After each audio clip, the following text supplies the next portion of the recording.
ಹೇಗೆ ಶುರುವಾಯಿತು ಸಾಹಿತ್ಯದ ಜೊತೆಗೆ ಒಡನಾಟ? ಲಂಕೇಶ್ ಪರಿಚಯ ಆಯಿತು, ಪಿ ಲಂಕೇಶ್ವರದು.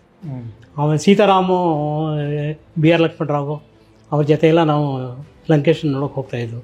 ಓದುವಾಗ ಒಂದು ಓದಿನ ಸುಖ ಅಂತ ಇರ್ತದೆ.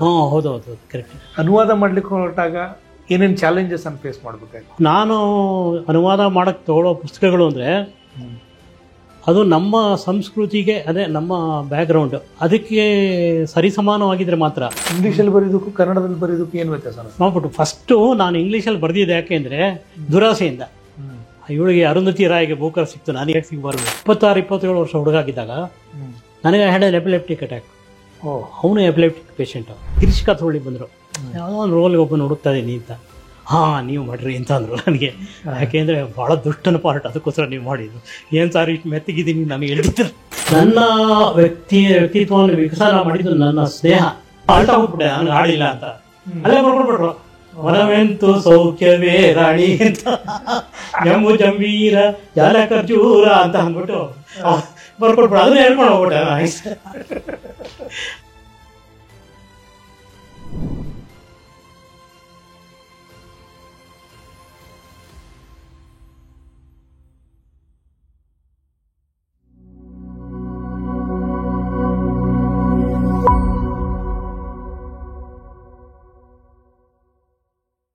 ಸ್ನೇಹಿತರೆ ನಮಸ್ಕಾರ. ನಮಸ್ಕಾರ. ಬುಕ್ ಬ್ರಹ್ಮದ ಮುಖಾಮುಖಿ ಮಾತುಕತೆಗೆ ತಮಗೆಲ್ಲ ಆತ್ಮೀಯವಾದ ಸ್ವಾಗತವನ್ನು ಕೋರ್ತೇನೆ. ಇವತ್ತಿನ ಮಾತುಕತೆಯ ಅತಿಥಿಯಾಗಿ ನಮ್ಮ ಜೊತೆಗಿರುವಂಥವರು ಹಿರಿಯ ಅನುವಾದಕ, ಲೇಖಕ ಮತ್ತು ಕಲಾವಿದ, ಸಂಗೀತದಲ್ಲಿ ಆಸಕ್ತಿ ಇರುವಂಥ ಕೃಷ್ಣಮೂರ್ತಿ ಶ್ರೀನಾಥ್ ಅವರು. ಅವರನ್ನು ನಾನು ಈ ಮಾತುಕತೆಗೆ ಪ್ರೀತಿ ಮತ್ತು ಗೌರವದಿಂದ ಸ್ವಾಗತಿಸ್ತೇನೆ. ಸರ್ ನಮಸ್ಕಾರ. ನಮಸ್ಕಾರ ಸರ್, ನನಗೆ ನಿಮ್ಮ ಸಾಹಿತ್ಯದ ಆಸಕ್ತಿ ಆರಂಭವಾದ ಬಗ್ಗೆ ಹೇಳ್ಬೋದಾ?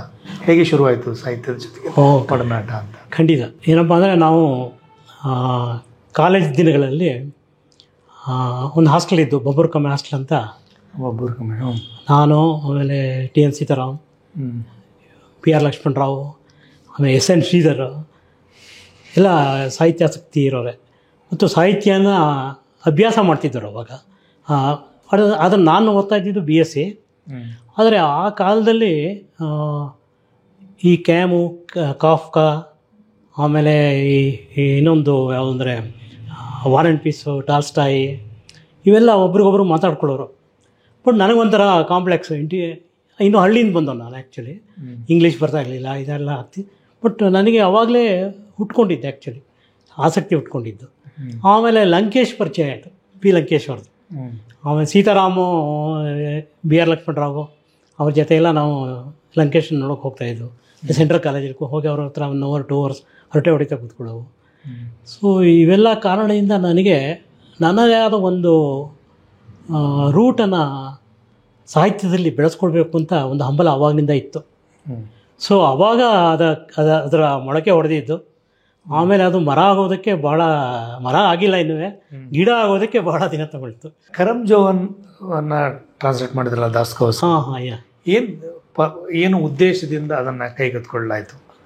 ಅಂದರೆ ಉದ್ದೇಶ ಅಂದರೆ ಏನು ಆಶಯ ಇತ್ತು? ಕರಮ್ಜೋ ಒಂದು ಸತಿ ಓದಿದೆ ನಾನು ಬುಕ್ನ.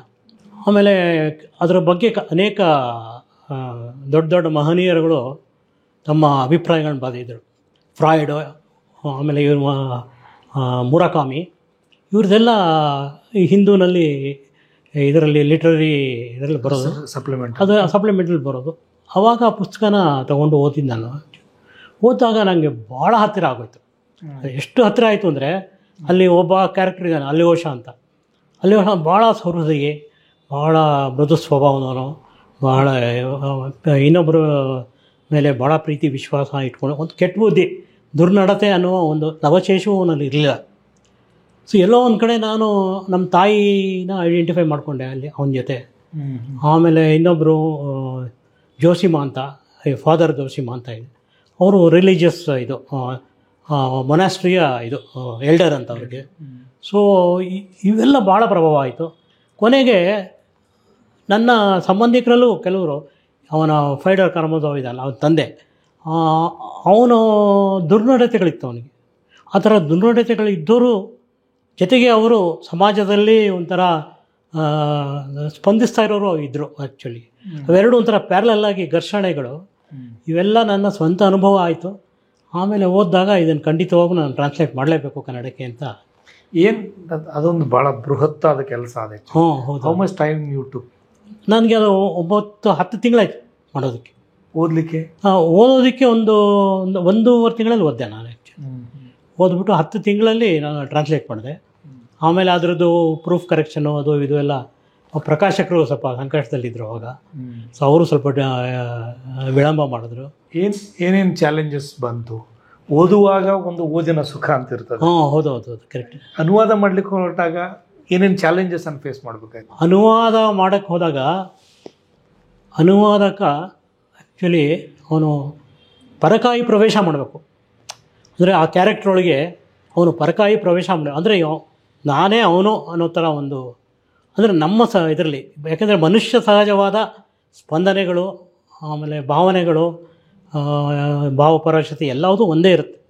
ಯಾವ ದೇಶಕ್ಕೂ ಅದು ಕಾಲ ಮತ್ತು ಇದಕ್ಕೆ ಅದು ಸೀಮಿತವಾಗಿರಲ್ಲ.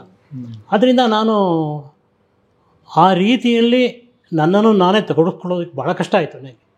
ಬಹುಶಃ ನಾನು ಅವಾಗ ಬೆಳಗ್ಗೆ 4:00ವರೆಗೆ ಇದು ಮಾಡ್ತಾಯಿದ್ದೆ, ರಾತ್ರಿ 10 ಗಂಟೆವರೆಗೂ ಮಾಡ್ತಾಯಿದ್ದೆ. ಪೂರ್ಣಾವಧಿ 10 ತಿಂಗಳಂದರೆ ಪೂರ್ಣಾವಧಿ 10 ತಿಂಗಳದು. ಪೂರ್ಣಾವಧಿ 10 ತಿಂಗಳು. 10 ತಿಂಗಳು ಮಧ್ಯ ಹಾಗೆ ಇದು ಸಿಗ್ತಾಯಿತ್ತು. ಆಮೇಲೆ ಒಂಥರ ಅದು ಒಂದು ರೌಂಡು ಇವರು ಒಬ್ಬರಿಗೆ ಕೊಟ್ಟೆ ಓದೋದಕ್ಕೆ, ಜಯಪ್ರಕಾಶ್ ನಾರಾಯಣ ಅವರು ಅದಕ್ಕೆಲ್ಲ ಇದು ಮಾಡಿದ್ರು, ಪ್ರೂಫ್ ಕರೆಕ್ಷನ್ ಎಲ್ಲ ಮಾಡಿಕೊಟ್ರು. ಆಮೇಲೆ ಅದನ್ನು ಸುಮಾರು ಜನ ಓದಿದ್ರು ಆ್ಯಕ್ಚುಲಿ, ಕರಡು ಪ್ರತಿನ ಓದಿ ಅವರು ಅದರಲ್ಲಿ ಒಂದು ಚಾಪ್ಟ್ರು ಭಾಳ ಕ್ಲಿಷ್ಟವಾಗಿತ್ತು. ಅಂದರೆ ಇದು ಗ್ರ್ಯಾಂಡ್ ಇನ್ಕ್ವಿಸಿಟರ್ ಅಂತ. ಅದನ್ನು ಶಾರ್ಡನ್ ಮಾಡಿದೆ ನಾನು. ಶಾರ್ಡನ್ ಮಾಡಿದ್ದೇ ನಾನು ಮಾಡಿದ್ದೊಂದು ಇದು. ಭಾಳ ಜನ ಕೆ ವಿ ನಾರಾಯಣ, ಆಮೇಲೆ ಇನ್ನೊಬ್ಬರು ನಮ್ಮ ವಿದ್ಯಾಶಂಕರ್ ಅಂತ ಅವರು ಎಲ್ಲ ಅದನ್ನು ಯಾಕೆ ನೀವು ಅಷ್ಟು ಕಮ್ಮಿ ಮಾಡಿಬಿಟ್ರಿ, ಅದೇ ಇಂಪಾರ್ಟೆಂಟ್ ಅಂತ ಹೇಳಿದ್ರು. ಅವಾಗ ನಿಜವಾಗ್ಲೂ ನಾನು ಭಾಳ ಬೇಜಾರು ಮಾಡಬಾರ್ದಾಗಿತ್ತು ಅಂತ. ಆದರೆ ಕಾಮನ್ ಮ್ಯಾನ್ ಈಗಲೂ ಅಷ್ಟೇ, ಈಗ ದೂರದ ಪ್ರದೇಶದಲ್ಲಿ ಮೊನ್ನೆ ಗುಲ್ಬರ್ಗದಿಂದ ಒಬ್ಬರು ಫೋನ್ ಇದು ಕಳಿಸಿದ್ರು, ಈಗ ಮುಗಿಸ್ದೆ ಕರ್ಮೋದು 2 ವರ್ಷ ಆಯಿತು, ಈಗ ಮುಗಿಸ್ದೆ ನಾನು, ಭಾಳ ಚೆನ್ನಾಗಿದೆ ಅಂತೆಲ್ಲ ನನಗೆ ಇಂಗ್ಲೀಷ್ನಲ್ಲಿ ಕಾಲು ಭಾಗ ಓದ್ಬಿಟ್ಟು ಇಟ್ಬಿಟ್ಟಿದ್ದೆ. ಕನ್ನಡದಲ್ಲಿ ನಾವು ಭಾಳ ಇದಾಯಿತು ನನಗೆ. ಸುಮಾರು ಜನ ನನಗೆ ಆ ಥರ ಸ್ಪಂದಿಸಿದ್ದಾರೆ. ಈಗ ಆ್ಯಕ್ಚುಲಿ ಕರಮ್ಜೋ ಬ್ರದರ್ಸ್ ಒಂದು ರಷ್ಯಾದ ಒಂದು ಕಥೆ, ಅಲ್ಲಿನ ದಾಸ್ತೋವ್ಸ್ಕಿಯ ಸೈಕಾಲಜಿಕಲ್ ಥ್ರಿಲ್ಲರ್ ಮಾದರಿನಲ್ಲಿ ಕನ್ಸ್ಟ್ರಕ್ಟ್ ಮಾಡಿದ್ದಲ್ವಾ. ಕನ್ನಡದ ಜಾಯಮಾನಕ್ಕೆ ತರುವಾಗ ಯಾವ ಥರದ್ದು ಪ್ರಾಬ್ಲಮ್ಸ್ ಕ್ರಿಯೇಟ್? ಅಂದರೆ ಪ್ರಾಬ್ಲಮ್ ಅಂದರೆ ನಾಟ್ ಓನ್ಲಿ ಪ್ರಾಬ್ಲಮ್, ಯಾವ ರೀತಿಯ ಅದನ್ನು ಅಡಾಪ್ಟ್ ಮಾಡ್ಕೋಬೇಕಾಯಿತು, ಯಾವ ರೀತಿ ಚಾಲೆಂಜಸನ್ನು ಫೇಸ್ ಮಾಡಿದ್ರಿ ನೀವು ಅಂತ? ನಾವು ಚಾಲೆಂಜಸ್ ನಂಬರ್ 1 ಹೆಸರುಗಳು. ಭಾಳ ಜನ ಹೆಸರುಗಳು ಬದಲಿ ಮಾಡಿ ಜ್ಞಾಪಕ ಇಟ್ಕೊಳ್ಳೋಕ್ಕಾಗಲ್ಲ. ಅವರು 4 ಅಡ್ಡ ಹೆಸರುಗಳಿರುತ್ತೆ. ಅವನಿಗೆ ಅಲ್ಯೋಷ ಅಂತ ಇರುತ್ತೆ, ಇನ್ನೆಂಥದೋ ಇದೊಂದು ಕರಮಜೋ ಅಂತ ಇರುತ್ತೆ. ಆ ಥರ ಅವನು ರಷ್ಯಾದಲ್ಲಿ ಅದೇ ಥರ ಭಾಳ ಆತ್ಮೀಯನಾದರೆ ಅವನು ಕೀನ್ಯಾ ಅಂತ ಕರೀತಾರೆ, ಇಲ್ಲ ಕೋಲ್ಯ ಅಂತ ಕರೀತಾರೆ, ಆ ಥರ. ಬಟ್ ಅದರಿಂದ ಒಂದೇ ಒಂದು ಹೆಸರನ್ನು ನಾನು ಎಲ್ಲದಕ್ಕೂ ಸರ್ವವಿಧವಾಗಿ ಇಟ್ಕೊಂಡೆ. ಅದನ್ನು ಅವಾಯ್ಡ್ ಮಾಡೋಕ್ಕೆ. ಯಾಕೆಂದರೆ ಇವತ್ತು ಓದೋರಿಗೆ 100ನೇ ಪೇಜಲ್ಲಿ ಒಂದು ಹೆಸರು ಇರುತ್ತೆ, 10ನೇ ಪೇಜಲ್ಲಿ ಒಂದು ಹೆಸರು ಇರುತ್ತೆ, ತಿರ್ಗಾಗಿ ದೇ ಕೆನಾಟ್ ಗೋ ಬ್ಯಾಕ್ ಅವರೇ. ಸೊ ಅದೊಂದು ಚಾಲೆಂಜ್ ಇತ್ತು ರಷ್ಯಾದಲ್ಲಿ ಮಾಡೋದಕ್ಕೆ. ಅದಕ್ಕೆ ಇವಾಗ ಅನ್ನಕರೇನ ಮಾಡ್ತಾಯಿದ್ದೀನಿ ನಾವು, ಫುಲ್ ಇಂಡಿಯನ್ ಹೆಸರುಗಳು. ಅದಕ್ಕೆ ಕಂಪ್ಲೀಟ್ ಭಾವಾನುವಾದ ಮಾಡ್ತಾಯಿದ್ದೀನಿ, ಇನ್ನೇನು ಮುಗಿತಾ ಇದೆ ಅದು ಆ್ಯಕ್ಚುಲಿ. ಬಟ್ ನೀವು ಕರಮ್ಜೋ ಮಾಡುವ ಟೈಮ್ನೊಳಗೆ ಕಲ್ಚರಲ್ ಡಿಫ್ರೆನ್ಸಸ್ ಇತ್ತಲ್ಲ? ಹೌದೌದು. ಇಂಡಿಯಾದ ಕಾಂಟೆಕ್ಸ್ಟ್ನಲ್ಲಿ ಅನುವಾದ ಮಾಡ್ತಾ ಇದ್ದಿದ್ದು, ಅದು ಭಾವಾನುವಾದ ಅಲ್ಲ, ಅದು ಅನುವಾದ ಆಗಿರೋದ್ರಿಂದ ಇಲ್ಲಿಗೆ ಜಾಯಮಾನಕ್ಕೆ ಹೆಂಗೆ ಯೋಚನೆ ಮಾಡಿ? ಅಂದರೆ ಕಲ್ಚರಲ್ ಡಿಫ್ರೆನ್ಸ್ ಅಂದರೆ ಇಟ್ ಓನ್ಲಿ ಹ್ಯೂಮನ್, ಇದು ಮಾನವೀಯವಾದ ಸ್ಪಂದನೆಗಳು. ರಷ್ಯಾಗೂ ಇಂಡಿಯಾಗೂ ನನ್ನ ಆಲೋಚನೆ ಪ್ರಕಾರ ಅಂಥ ಕಲ್ಚರಲ್ ಡಿಫ್ರೆನ್ಸ್ ಇಲ್ಲ. ಯಾಕೆಂದರೆ ಥಿಂಕಿಂಗ್ ಪ್ಯಾಟರ್ನ್, ಮಿಡ್ಲ್ ಕ್ಲಾಸು, ಆಮೇಲೆ ಅಪ್ಪರ್ ಮಿಡ್ಲ್ ಸ್ಟ್ರಗಲ್ಲು, ಹೋರಾಟ, ಅವೆಲ್ಲರೂ ನಮ್ಮ ಥರನೇ ಅವ್ರಿಗೂ ಒಂದು ಇದಿದೆ. ಆಮೇಲೆ ಈ ಅಬೌಟ್ ದ ರಿಲಿಜಿಯನ್, ಸಂಘರ್ಷಗಳು, ಧಾರ್ಮಿಕ ಸಂಘರ್ಷಗಳು ಎಲ್ಲವೂ ಒಂದೇ ಥರ ಇದೆ, ಸಿಮಿಲರ್ ಆ್ಯಕ್ಚುಲಿ ಇಲ್ಲಿಗೂ ಅಲ್ಲಿಗೂ. ಇಲ್ಲಿ ನಮಗೆ ಹಿಂದೂಯಿಸಮ್ ಅಂದರೆ ಅಲ್ಲಿ ಕ್ರಿಶ್ಚಿಯಾನಿಟಿನಲ್ಲೇ ವಿವಿಧವಾದ ರೀತಿಯ ಹಂತಗಳು ಬರುತ್ತೆ. ಓಲ್ಡ್ ಟೆಸ್ಟಮೆಂಟು, ನ್ಯೂ ಟೆಸ್ಟಮೆಂಟ್ ಥರ ಹಂತಗಳು ಬರುತ್ತೆ. ಸೊ ನನಗನ್ನಿಸ್ತು ಇದೆ ಅಂತಹ ಡಿಫ್ರೆನ್ಸ್ ಇಲ್ಲ. ಅದರಿಂದ ನನಗೆ ಮಾಡೋದಕ್ಕೆ ಸುಲಭ ಆಯಿತು ಆ್ಯಕ್ಚುಲಿ ಅದು. ಬಟ್ ಒಂದು ಅನುವಾದದಿಂದ ಒಂದು ಟೆಕ್ಸ್ಟ್ನ ಅನುವಾದ ಹಾಂ ಮಾಡಬಾರ್ದು, ಇನ್ನೊಂದು ಟೆಕ್ಸ್ಟ್ಗೆ ಶಿಫ್ಟ್ ಆಗೋದಿದೆಯಲ್ಲ, ಅಂದರೆ ಇನ್ನೊಂದು ಟೆಕ್ಸ್ಟ್ನ ಅನುವಾದ ಮಾಡೋದು. ಹಾಂ ಹಾಂ ಈಗ ಪರ್ಲ್ ಬಕ್ಕಂದ ಅನುವಾದ ಹಾಂ ಮಾಡಿದ್ದೀರಿ. ಹಾಂ ಹಾಂ ಅಚ್ಚಾ ಅಚ್ಚಾ. ಏನು ವ್ಯತ್ಯಾಸ ಅನ್ನಿಸ್ತದೆ ಅನುವಾದ ಪ್ರೊಸೆಸ್ಸಲ್ಲೂ ಯಾವ ಹಂತದಲ್ಲಿ ವ್ಯತ್ಯಾಸ ಅನ್ನಿಸ್ತದೆ ಅದು? ಬಟ್ ನಾನು ಅನುವಾದ ಮಾಡೋಕ್ಕೆ ತಗೊಳ್ಳೋ ಪುಸ್ತಕಗಳು ಅಂದರೆ ಅದು ನಮ್ಮ ಸಂಸ್ಕೃತಿಗೆ, ಅದೇ ನಮ್ಮ ಬ್ಯಾಕ್ಗ್ರೌಂಡು, ಭಾರತದ ಇದು ಆಲೋಚನಾ ಕ್ರಮ ಅಂತ ಹೇಳ್ತಾರೆ ಅದನ್ನ. ಅದಕ್ಕೆ ಸರಿಸಮಾನವಾಗಿದ್ದರೆ ಮಾತ್ರ. ಇವಾಗ ಭವ್ಯ ಭೂಮಿ ಯಾಕೆ ಮಾಡಿದೆ ಅಂದರೆ ರೈತರ ಸಮಸ್ಯೆ ಇದು. ಇಲ್ಲಿ ಬೆಂಗಳೂರಿಗೆ ನಮ್ಮ ಅಕ್ಕಪಕ್ಕದ ಮನೆ ಕನ್ಸ್ಟ್ರಕ್ಷನ್ ಆದಾಗ ಗುಳೇದು ಬರ್ತಾಯಿದ್ರು, ಗುಳೇದು ಬರೋರು ಇರೋರು ಅವ್ರಗಳ ಹತ್ರ ಮಾತಾಡ್ತಾ ಇದ್ದೆ ನಾನು ಆ್ಯಕ್ಚುಲಿ. ಸೇಮ್ ಇದು ಅಲ್ಲೂ ಅದೇ ಥರ. ಅದೇ ವಾಂಗ್ಲಾಂಗ್, ಆಮೇಲೆ ಅವನ ಹೆಂಡತಿ ಒಲಾನ್, ಅವರೆಲ್ಲರೂ ಚೈನಾದಲ್ಲಿ ಇನ್ನೊಂದು ಇದಕ್ಕೆ ನಗರ ಪ್ರದೇಶಕ್ಕೆ ವಲಸೆ ಹೋಗ್ತಾರೆ. ಮಳೆ ಬರದೆ ಇದಾಗಿ ಅವರು ಬರೀ ಬೆಂಡು ತಿನ್ನೋ ಸ್ಥಿತಿಗೆ ಬಂದುಬಿಡ್ತಾರೆ. ಆಮೇಲೆ ಕಾಂಡಗಳನ್ನು ಕಟ್ಕೊಂಡು ಆಮೇಲೆ ಹುಲ್ಲು ತಿನ್ನೋ ಸ್ಥಿತಿಗೆ ಬರ್ತಾರೆ. ಮನುಷ್ಯನು ತಿನ್ನೋ ಸ್ಥಿತಿಗೆ ಬರ್ತಾರೆ. ಅದರಲ್ಲಿ ಅದೆಂತಹ ಒಂದು ಇದು ಹಸಿವು ಅನ್ನೋದು ಎಲ್ಲ ಕಾಮನ್ ತಾನೆ. ಹಸಿವು ಅನ್ನೋದು ಇಲ್ಲಿ ನಮಗೊಬ್ಬರಿಗೆ ಸೀಮಿತ ಆಗಿಲ್ಲ. ಇಡೀ ಮನುಷ್ಯ ಹಸಿವು, ಬೌದ್ಧಿಕತೆ, ಆಮೇಲೆ ಸಂತೃಪ್ತಿ, ಮೂರು ಮನುಷ್ಯನಿಗೆ ಮಾತ್ರ. ಪ್ರಾಣಿಗಳಿಗೆ ಆ ಥರ ಇಲ್ಲ ಆ್ಯಕ್ಚುಲಿ. ಅವ್ರಿಗೇನೋ ಒಂದು ಹುಲಿ ಒಂದಿನ ಬೇಟೆ ಆಡ್ಬಿಟ್ರೆ ಇನ್ನೊಂದು ತಿಂಗಳು ಸುಮ್ಮನೆ ಇರುತ್ತೆ ಅದ್ರ ಪಾಡಿಗೋದು. ಅದು ನಾವು ಅರಸ್ಕೊಂಡು ಹೋಗ್ತಾ ಇರ್ತೀವಿ. ನಾವು ಯಾಕೆ ತೃಪ್ತಿ ಅನ್ನೋದೇ ಇಲ್ಲ ನಮಗೆ ಆ್ಯಕ್ಚುಲಿ. ಅನುವಾದ ಅಂತ ಅನ್ನೋದು ಒಂದು ನೀವಾಗಲೇ ಬಳಸಿದ ಪದನೇ ಹೇಳೋದಾದ್ರೆ ಪರಕಾಯ ಪ್ರವೇಶ. ಹೌದು. ಇನ್ನೊಬ್ಬ ಲೇಖಕನ ದೇಹದ ಒಳಗಡೆ ನೀವು ಪ್ರವೇಶ ಮಾಡಿ ಅವನ ಆಲೋಚನೆಗಳನ್ನ ಅರ್ಥ ಮಾಡಿಕೊಂಡು ರೀಕನ್ಸ್ಟ್ರಕ್ಟ್ ಮಾಡುವ ಒಂದು ಪ್ರಾಸೆಸ್. ಅದು ಸ್ವಂತ ಬರಿಬೇಕಂತ ಅನಿಸ್ಲಿಲ್ವಾ ನಿಮಗೆ? ಅನಿಸಿ. ನಾ 3 ಕಾದಂಬರಿ ಬರ್ತೀನಿ. ಸೋಲ್ಸ್ ಆಫ್ ಸಮಾರಿಟನ್ಸ್ ಇಂಗ್ಲೀಷಲ್ಲಿ ಬರೆದೆ. ಹೌದು. ಆಮೇಲೆ ನಾಡಿ ಮಿಡಿತ. ಕರೆಕ್ಟ್. ಇಂಗ್ಲೀಷಲ್ಲಿ ಬರೀದಕ್ಕೂ ಕನ್ನಡದಲ್ಲಿ ಬರೀದಕ್ಕೂ ಏನು ವ್ಯತ್ಯಾಸ ಅನಿಸ್ತು? ನೋಡ್ಬಿಟ್ಟು ಫಸ್ಟು ನಾನು ಇಂಗ್ಲೀಷಲ್ಲಿ ಬರೆದಿದ್ದೆ ಯಾಕೆಂದರೆ ದುರಾಸೆಯಿಂದ. ಇವಳಿಗೆ ಅರುಂಧತಿ ರಾಯ್ಗೆ ಬೋಕರ್ ಸಿಕ್ತು, ನಾನೇ ಸಿಗಬಾರ್ದು ಅಂತ. ಅವಳು ಗಾಡ್ ಆಫ್ ಸ್ಮಾಲ್ ಥಿಂಗ್ಸ್ ಅಂತ ಬರೆದು, ನಾನು ಸೌಲ್ಸ್ ಆಫ್ ಸಮಾರಿಟನ್ಸ್ ಅಂತ ಬರೆದೆ. ಅದೊಂದು ಇಂಗ್ಲೀಷಲ್ಲಿ ಬರದೆ ಅದು ಸಕ್ಸಸ್ಫುಲ್ ಆಯಿತು. ಒಬ್ಬರು ಹಾಲಿವುಡ್ನವರು ಸಿನಿಮಾ ಮಾಡ್ತೀನಿ ಬೇರೆ ಕೇಳಿದ್ರು. ಆಮೇಲೆ ಎಲ್ಲೋ ಅವರು ಪತ್ತೆನೇ ಇರಲಿಲ್ಲ. ಆಮೇಲೆ ನನ್ನ ಹತ್ರ ಪಾಸ್ಪೋರ್ಟು ಇರಲಿಲ್ಲ ಹೋಗೋಣ ಅಂದ್ರಲ್ಲಿಗೆ. ಯಾಕೆಂದರೆ ನನ್ನ ತಂಗಿರೋ ಎಲ್ಲ ಸುಮಾರು ಜನ ಅಲ್ಲೇ ಇದ್ದಾರೆ ಅಮೆರಿಕಲ್ಲೇ. ನನ್ನ ಅವಳಿ ಜವಳಿ ಹೋಗ್ಬಿದ್ದಾಳೆ ಅಲ್ಲೇ ಅಮೆರಿಕಲ್ಲೇ. ಸೊ ಕನ್ನಡ ನಾವೆಲ್ಗಳನ್ನು ಬರೆದ್ರಲ್ಲ, 2 ನಾವೆಲ್. ಹೌದೌದು. ಎಸ್. ಆ ನಾವೆಲ್ಲಿನ ಆಲೋಚನಾ ಕ್ರಮಕ್ಕೂ ಇಂಗ್ಲೀಷ್ನ ನಾವೆಲ್ ಆಲೋಚನಾ ಕ್ರಮಕ್ಕೂ ಏನು ವ್ಯತ್ಯಾಸ? ಇಂಗ್ಲೀಷಿನ ನಾವೆಲಲ್ಲಿ ಏನಾಯಿತು ಅಂದರೆ, ನಾನು ಪ್ರೈಮರಿ, ಮಿಡ್ಲ್, ಹೈಸ್ಕೂಲ್ ಓದಿದ್ದು ಒಂದು ಊರಲ್ಲಿ, ಬೆಟ್ಟದಪುರ ಅಂತ. ಅದು ಆ ಬೆಟ್ಟದಪುರ ಅಂದರೆ ಒಂಥರ ಹಸಿರಿನ ಸಮೃದ್ಧಿ ಇತ್ತು ನಾನಿದ್ದಾಗ. ಆಮೇಲೆ ಎಲ್ಲ ಡಿವ್ಯಾಸ್ಟೇಟ್ ಆಗಿಬಿಡ್ತು, ಕಂಪ್ಲೀಟು ಕಾಡೆಲ್ಲ ಕಡಿದ್ಬಿಟ್ರು, ಎಲ್ಲ ಮಾಡಿಬಿಟ್ರು. ಆ ಬೆಟ್ಟ ಅನ್ನೋದಿದೆಯಲ್ಲ, ಶಿಡ್ಲು ಮಲ್ಲಿಕಾರ್ಜುನ ಸ್ವಾಮಿ ಬೆಟ್ಟ ಅಂತ. ಅದು ಆ ಬೆಟ್ಟದಲ್ಲಿ ನಾವೇ ನೋಡಿದ್ದೀವಿ, ಒಂದು ಸಂಧಿಯಿಂದ ಸಿಡ್ಲು ಹೊಡೆಯೋದು ದೇವರಿಗೆ, ಹಾಕೊಂಡಿದ್ದು ಬಟ್ಟೆ ಎಲ್ಲ ಸುಟ್ಟೋಗೋದು. ಸೊ ಆ ಒಂದು ಇದಿತ್ತು, ಅದಕ್ಕೆ ಪ್ರತೀತಿ ಇತ್ತು. ಅದನ್ನ ಹತ್ತು ಇಳಿದು ಎಲ್ಲ ಮಾಡ್ತಾಯಿದ್ವು. ಆಮೇಲೆ ಅದನ್ನೇ ಬೇಸಾಗಿ ತೊಗೊಂಡು ನಮ್ಮ ತಂದೆ ಎಲ್ಲ ಹೈಸ್ಕೂಲ್ ಹೆಡ್ ಮಾಸ್ಟರ್ ಹಾಕಿದ್ರು. ಸೊ ಅಲ್ಲಿ ಜಾತೀಯತೆ, ಇವಾಗ ಜಾತೀಯತೆ ಅಂದರೆ ನಮ್ಮ ಹೈಸ್ಕೂಲಲ್ಲಿ ಜಾತೀಯತೆನ ಭಾಳ ಕ್ರೂರವಾಗಿ ಅನುಸರಿಸೋರು. ನಮ್ಮ ತಂದೆ ಎಗೇನ್ಸ್ಟು. ನಮ್ಮ ತಂದೆ ಇದಕ್ಕೆಲ್ಲ ನಮ್ಮ ಮನೆಯಲ್ಲೇ ಒಂದು 14 ಜನ ಹುಡುಗರನ್ನ ಊಟ ಹಾಕ್ಬಿಟ್ಟು ಫೇಲ್ ಆದವ್ರನ್ನ ಸಾಕ್ಕೊಂಡು, ಅವರು ಬ್ರಾಹ್ಮಣರೇ ಎಲ್ಲ ಯಾರೂ, ಒಬ್ಬ ಗೌಡ್ರಿದ್ದ, ಒಬ್ಬ ದಲಿತ ಇದ್ದ, ಈ ಥರ ಇನ್ನೊಬ್ಬ ನಾರಾಯಣ ಅಂತ ಒಬ್ಬ ಕ್ಷೌರಿಕ ಜನಾಂಗದವ್ರಿದ್ದರು. ನಮ್ಮ ತಾಯಿ ಕೈ ತುತ್ತು ಹಾಕೋರು ಅವ್ರಿಗೆ. ಸೊ ಇದನ್ನೆಲ್ಲ ನಾವು ಈ ಅನುಭವಗಳನ್ನೆಲ್ಲ ಯಾತಕ್ಕೆ ಬಟ್ಟೆ ಇಳಿಸ್ಬಾರ್ದು ಅಂದ್ಬಿಟ್ಟು ನಾನು ಫಸ್ಟ್ ಇಂಗ್ಲೀಷಲ್ಲಿ ಬರೆದೆ. ಇಂಗ್ಲೀಷಲ್ಲಿ ಬರೆದಿದ್ದು ಯಾಕೆಂದರೆ ಕನ್ನಡದಲ್ಲಿ ನಾನು ವೀಕು ಅಂದ್ಕೊಂಬಿಟ್ಟಿದ್ದೆ. ಬಟ್ ಆಮೇಲೆ ಗೊತ್ತಾಯಿತು ನಾನು ಇಂಗ್ಲೀಷ್ಗಿಂತ ಕನ್ನಡದಲ್ಲೇ ಸ್ಟ್ರಾಂಗ್ ಅಂತ.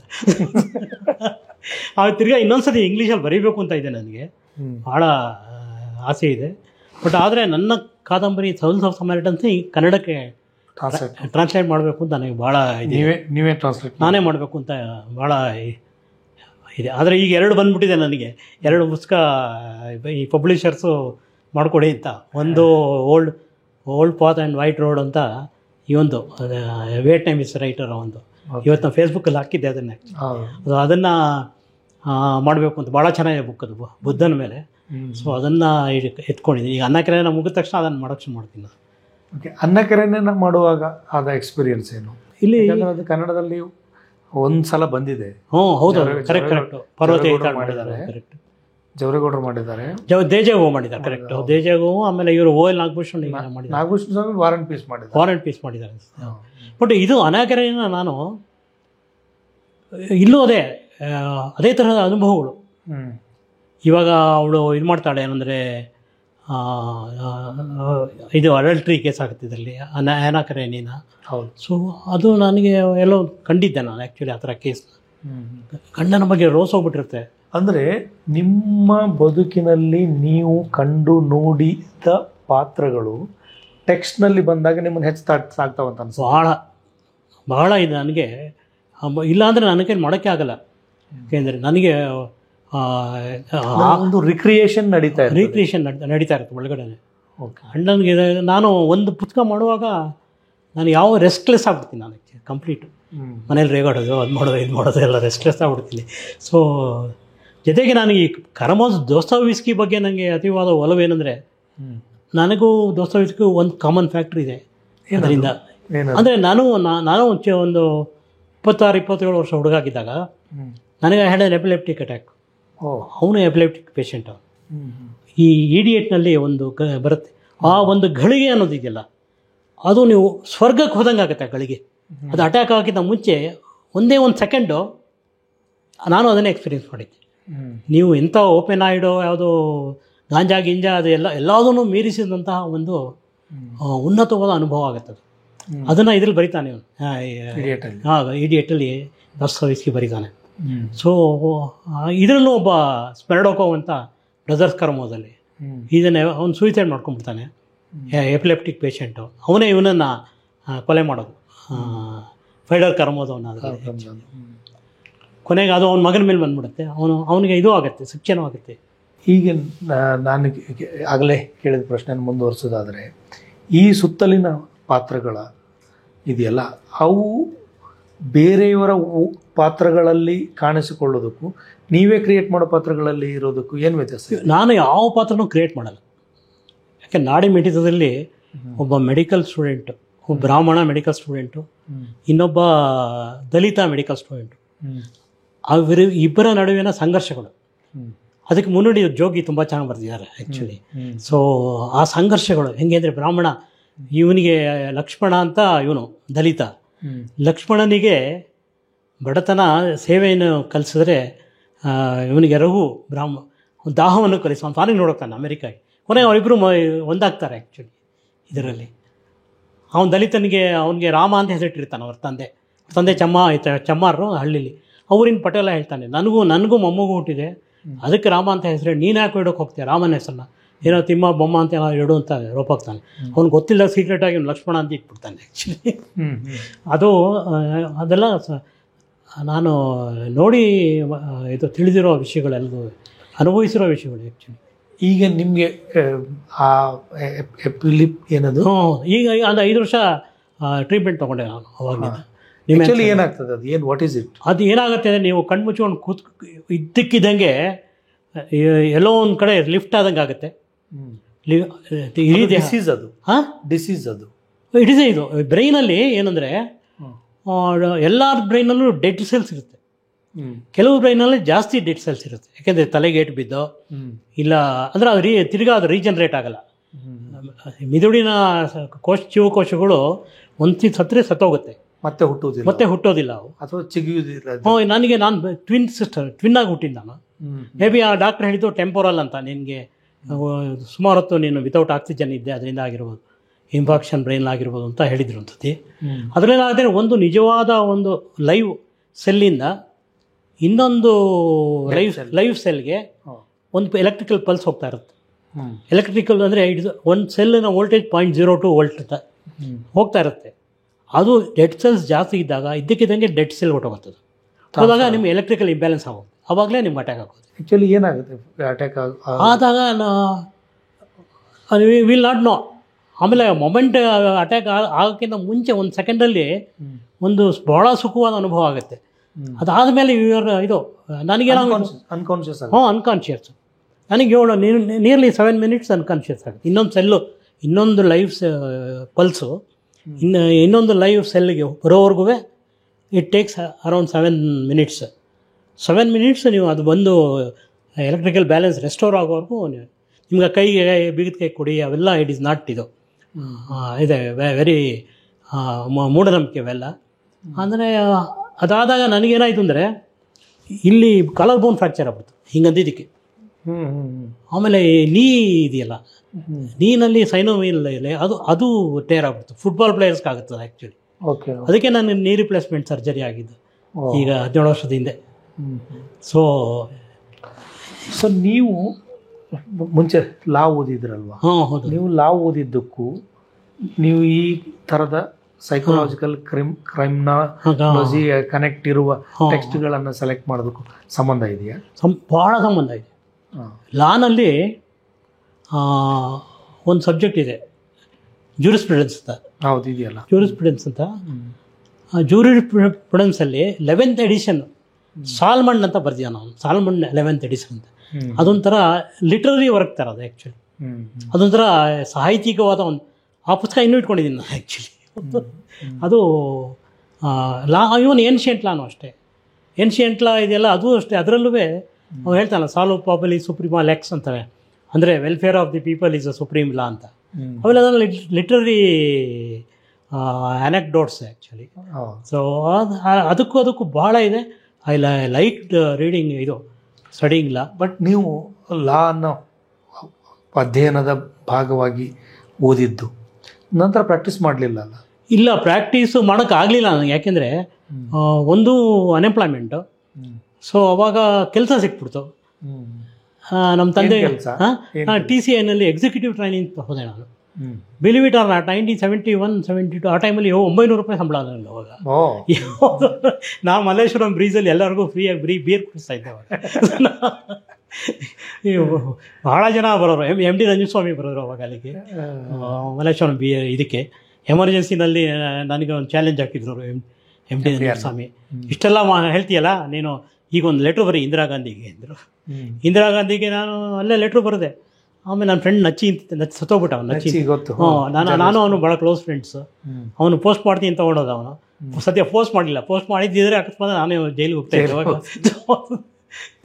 ಕೆಲಸದಲ್ಲಿ ನೀವು ಕೆಲಸದ ಕಾರಣಕ್ಕಾಗಿ ಭಾರತ ವ್ಯಾಪ್ತಿನಲ್ಲಿ ಕಾಶ್ಮೀರದಿಂದ ಕನ್ಯಾಕುಮಾರಿಗೆಲ್ಲ ಓಡಾಡಬೇಕಾಯ್ತು.